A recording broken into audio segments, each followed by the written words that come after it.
forces between parallel current carrying wires.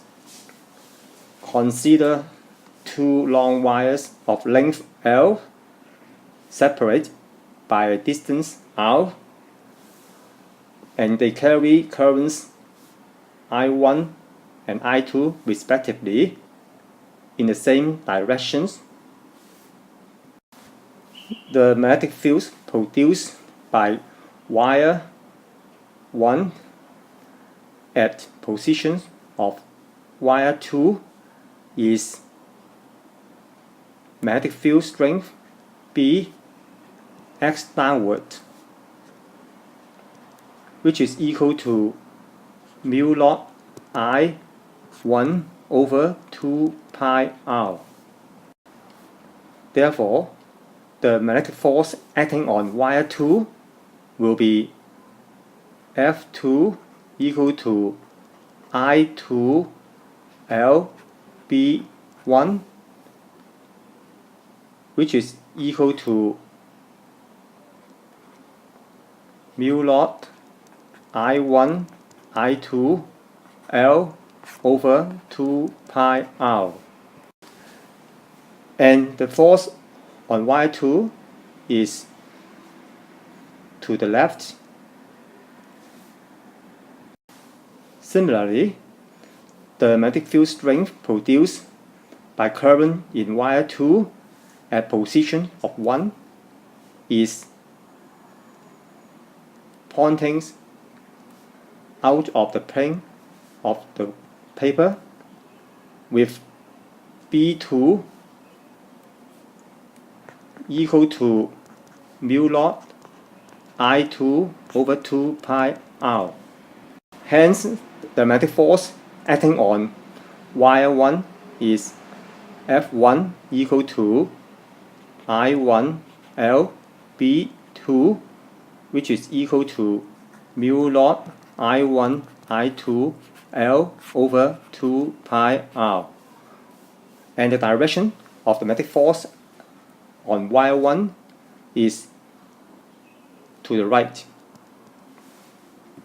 Notice that magnetic force F1 and F2 are action and reaction pairs because they have the same magnitude but act in opposite directions. In this case, when currents are in the same directions, the wires attract each other. If we use the top view, the magnetic field produced by wire 1 at wire 2 is upward, B1, while the magnetic field produced by wire 2 at wire 1 is B2, which is downward. And the magnetic field acts in these directions, so that the magnetic force on 1 and 2 will be, the force on 1 is to the right, while the force on 2 is to the left. What happens if the currents in the wires are in opposite directions? From the side view, the magnetic field produced by current in wire 1 at positions of wire 2 is into the plane of the paper, with B1 again equal to mu naught I1 over 2 pi r.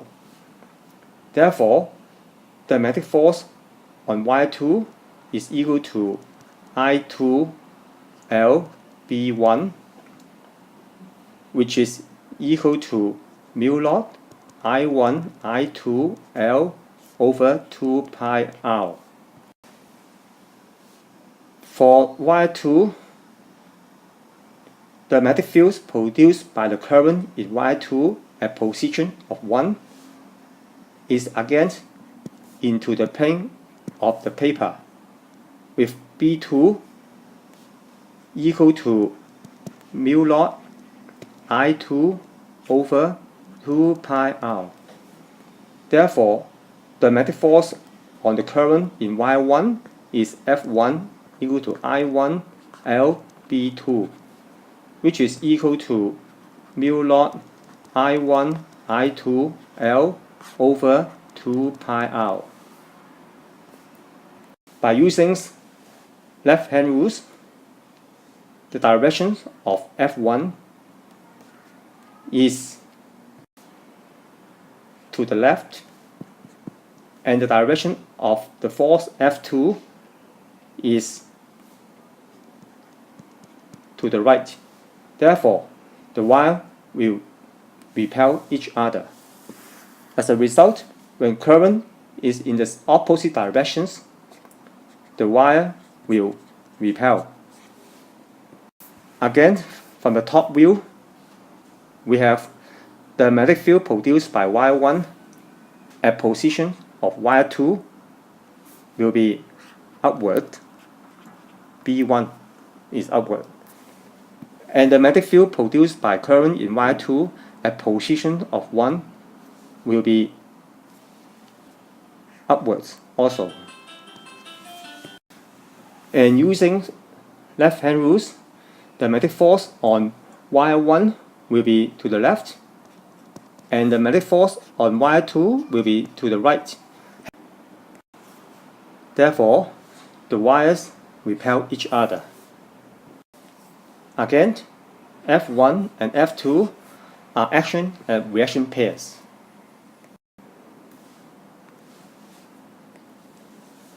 Force on moving charge in a uniform magnetic field.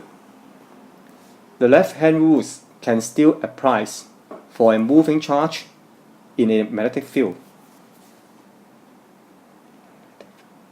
For positive charge, current is the direction of the flow of positive charge. Therefore, for positive charge, velocity of the charge and the current are in the same directions. For the left-hand rules, we use V replace direction of I. Hence, we can still find the direction of the force acting on the charge. However, if we have negative charge,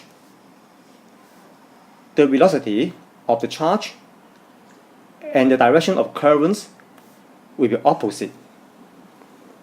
Therefore, if the velocity of the charge is in these directions, then the current directions will be opposite.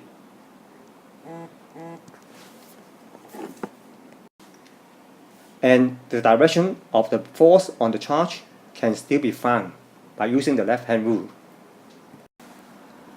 Magnetic force on the charge moving in a uniform magnetic field is given by the equation F B equal to Q V B sine theta, where Q is the charge quantity, V is the velocity of the charge, B is the magnetic field strength, theta is the angle between V and B. If V is perpendicular to B, then theta equal to 90 degrees, and the magnetic force will become QVB. Consider a positive charge Q enters a uniform magnetic field B with a velocity of V as shown in the diagram. The magnetic field is directed into the page. The magnetic force acting on the charge will be F equal to QVB. Because theta is equal to 90 degrees, since V is perpendicular to B, and the magnetic force will be in the directions perpendicular to the velocity. Therefore, the magnetic force F becomes the centripetal force of the charge, 向心力. Therefore, the charge will perform a circular motion inside the field regions.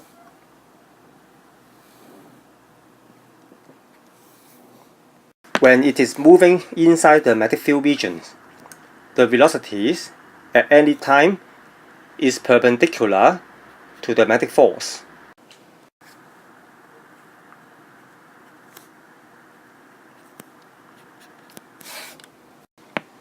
And since force is perpendicular to velocity, or we say force is perpendicular to the displacement of the charge, therefore no work is done on the charge. Therefore, the charge will move at uniform speed inside the magnetic field region.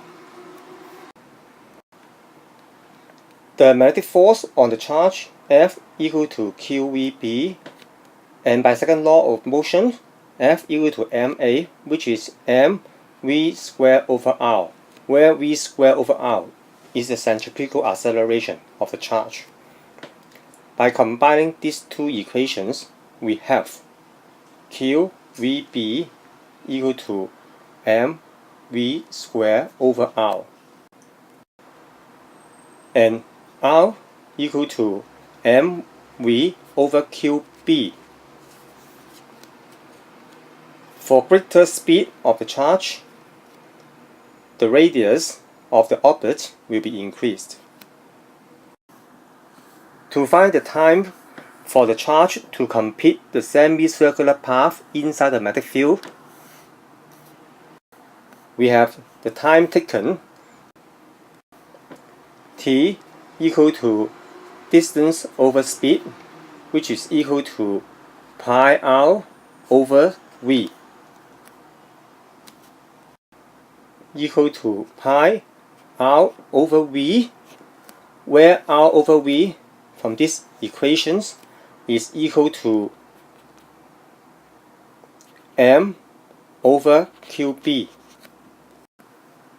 Therefore, the time taken, t, is m pi over qp. Notice that the time taken for the charge to complete the path inside the magnetic field is independent of the speed of the charge. That means if the speed of the charge increases, the radius of the orbit is increased. However, the time taken remains the same.